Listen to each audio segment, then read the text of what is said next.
तो दोस्तों, कैसे हैं आप? आपने कैलाश पर्वत के बारे में तो बहुत बार सुना होगा। क्या लेकिन आप कैलाश पर्वत से जुड़े हुए कुछ सवाल जो आज तक उनका जवाब नहीं मिल पाया है, उनको जानते हैं? चलिए जानते हैं आज कैलाश पर्वत के बारे में। पौराणिक कथाओं में कैलाश पर्वत को भगवान शिव का निवास स्थान माना गया है। यह रहस्यमयी पर्वत अपने आप में कई कथाओं को समेटे हैं। शिव पुराण, स्कंद पुराण, मत्स्य पुराण आदि में कैलाश खंड नाम से अलग ही अध्याय है, जिसमें कैलाश पर्वत की महिमा के बारे में बताया गया है। पौराणिक मान्यताएं कहती है कि कैलाश पर्वत के पास प्राचीन धन कुबेर नगरी भी है।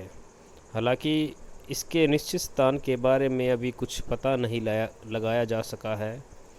आज हम आपको बताने जा रहे हैं कैलाश पर्वत से जुड़े वे रहस्य जिनके बारे में आपने पहले कभी नहीं सुना होगा। दोस्तों, माना जाता है कि कैलाश पर्वत माता पार्वती ने घोर तपस्या करके बनाया था और 21,000 सालों से भगवान शिव और माता पार्वती यहाँ पर तप कर रहे हैं। माना जाता है कि जो व्यक्ति अच्छे कर्म करता है उसे मृत्यु के बाद कैलाश पर्वत में स्थान मिलता है। यहाँ प्राचीन काल से ही अच्छी आत्माओं का वास माना गया है।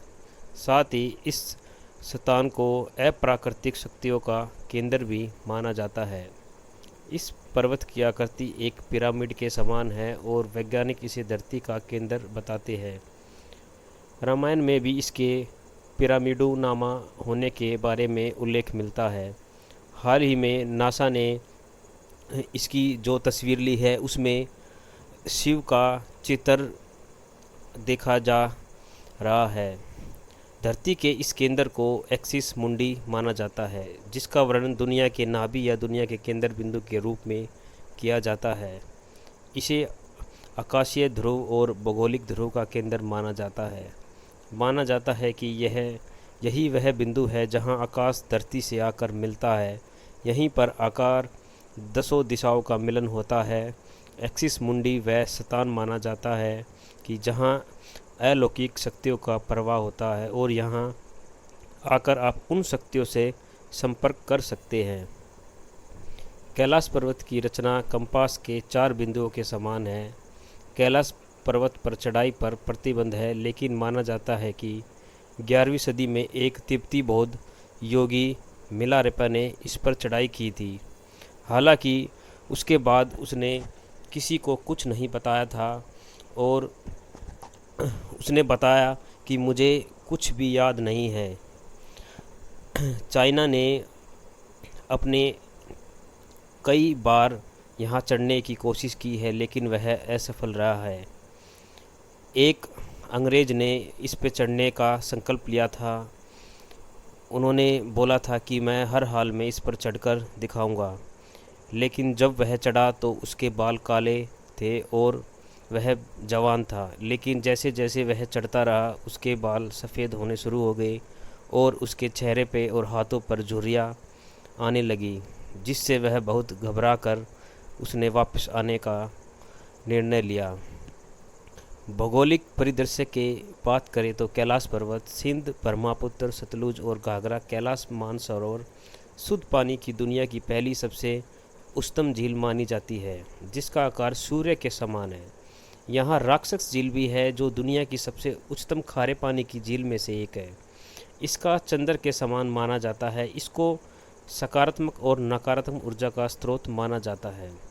हवाई दृश्य देखने पर इन सब झील और पर्वतों से स्वास्तिक के समान आकृति उभरती है। यह तो बात रही कैलाश पर्वत के भौगोलिक स्थिति के बारे में। अब आपको बताते हैं कैलाश पर्वत से जुड़ी धार्मिक मान्यताओं के बारे में।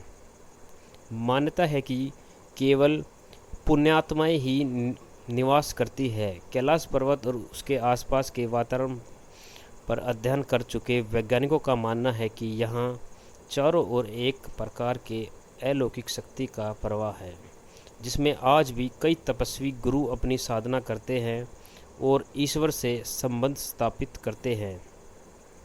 यदि आप कैलाश मानसरोवर झील के क्षेत्र में जाएंगे, जो यहाँ आपको निरंतर एक प्रकार की ध्वनि सुनाई देगी। ध्यान से सुनने पर यहाँ आपको कानों में डमरू और ओम की ध्वनि गुंजायमान होगी। इस ध्वनि का स्रोत आज तक कोई नहीं जान पाया है। वैज्ञानिकों के शोध के आधार पर यह भी कहा जाता है कि यहाँ पर हवाएं जब पहाड़ से टकराती है और बर्फ़ पिघलती है तो यह ध्वनि उत्पन्न होती है।